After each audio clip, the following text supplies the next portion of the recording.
A national legal organization is now weighing in on an ongoing legal battle in Boise. It's over whether Boise State University violated a small business owner's First Amendment rights.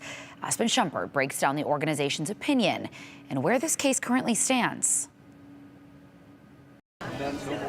It all started in 2020 when Sarah Fendley opened Big City Coffee inside the library at Boise State University. But just 42 days after opening, she was gone. The university received complaints from students and said, you know what, this is not worth the controversy.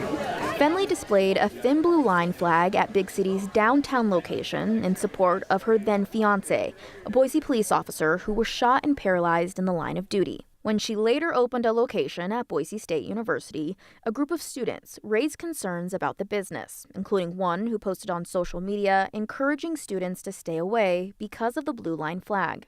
Fendley responded on Instagram, explaining her support for police, and says that post led university administrators to push her out. Boise State says Fendley left voluntarily, but in a lawsuit against the school and its leaders, Fendley claims she was retaliated against, and her contract was canceled because of the social media post. The university can't discriminate against one of its vendors or its employees, or one of its students for that matter, based on their viewpoint or the political opinions they express. Ethan Blevins works for Pacific Legal Foundation, a national legal nonprofit that advocates for First Amendment rights.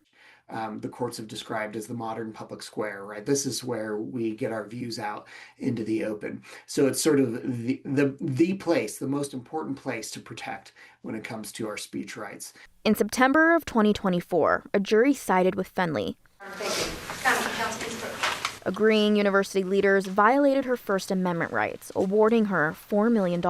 Boise State filed an appeal to that decision in January of 2025, landing the case at the Idaho Supreme Court. The university says there's no direct evidence the contract was terminated.